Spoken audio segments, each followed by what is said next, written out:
ગુજરાત સહિત દેશના ઘણા રાજ્યોમાં હવામાનમાં ભારે બદલાવ જોવા મળી રહ્યો છે. વેસ્ટર્ન ડિસ્ટર્બન્સના કારણે ભારે પવન, તોફાન અને ધૂળ સાથે વાવાઝોડાની અસર પણ જોવા મળી રહી છે.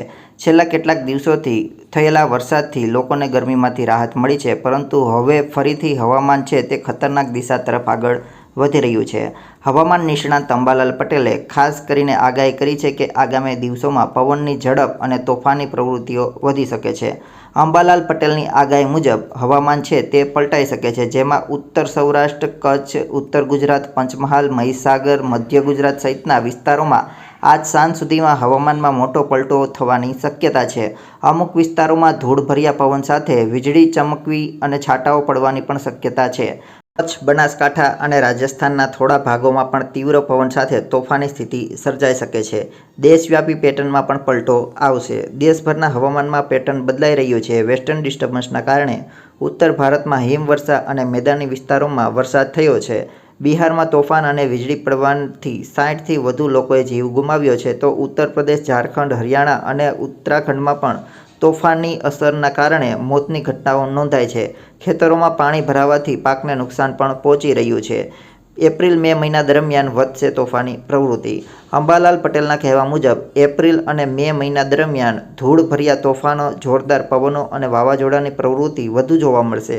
કેટલાક વિસ્તારોમાં પવનની ઝડપ 50 કિલોમીટર પ્રતિ કલાક સુધી પહોંચી શકે છે, જે કાચા મકાનોના છાપરા પણ ઉડાડી શકે છે.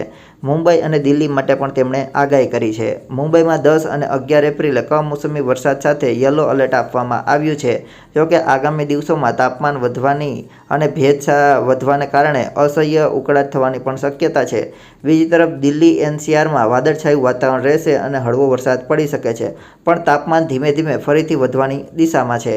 કયા કયા વિસ્તારોમાં વરસાદ પડશે? તો હવામાન વિભાગે જણાવ્યું છે કે ઉત્તર ભારત, મધ્ય ભારત અને પૂર્વી ભારતમાં 16 એપ્રિલ સુધી વાવાઝોડા, વીજળી અને પવન સાથે વરસાદ થવાની શક્યતા છે. ખાસ કરીને જમ્મુ કાશ્મીર, હિમાચલ, ઉત્તરાખંડ, બિહાર, પશ્ચિમ બંગાળ, સિક્કિમ, ઝારખંડ, મધ્યપ્રદેશ અને છત્તીસગઢ અને રાજસ્થાનમાં ધૂળભર્યા પવન અને છાંટા જોવા મળી શકે છે.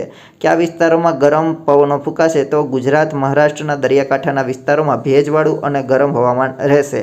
રાજસ્થાન, હરિયાણા, પંજાબ અને મધ્યપ્રદેશમાં પણ ગરમ પવન ફૂંકાવાની શક્યતા છે. ખાસ કરીને 14થી 16 એપ્રિલના સમયગાળા દરમિયાન પશ્ચિમ ભારતે વધુ અસર છે તે અનુભવી શકાશે તેવી શક્યતા છે. ખેડૂતો માટે અગત્યની ચેતવણી છે. તો અંબાલાલ પટેલે ખેડૂતોને આગાહી આપતા કહ્યું છે કે પવનની તીવ્રતાને કારણે કેરીના પાકને નુકસાન થઈ શકે છે. ધાન્ય પાક ધરાવતી જમીન પોચી હોય તો પવનના કારણે પાક પડી પણ શકે છે. તેઓએ ખાસ કરીને મે મહિનામાં બંગાળની ખાડી અને અરબી સમુદ્રમાં ચક્રવાત સર્જાવાની શક્યતા પણ વ્યક્ત કરી છે. હવામાનના પલટાને ધ્યાનમાં રાખીને લોકોને સલાહ આપવામાં આવે છે કે તેઓ ઘરના અંદર રહે, કાચા મકાનોમાં રહેનારાઓ ખાસ તકેદારી રાખે, ખેડૂતો પાકની સંભાળ રાખે અને તોફાની પવનથી બચવા માટે યોગ્ય વ્યવસ્થા રાખે.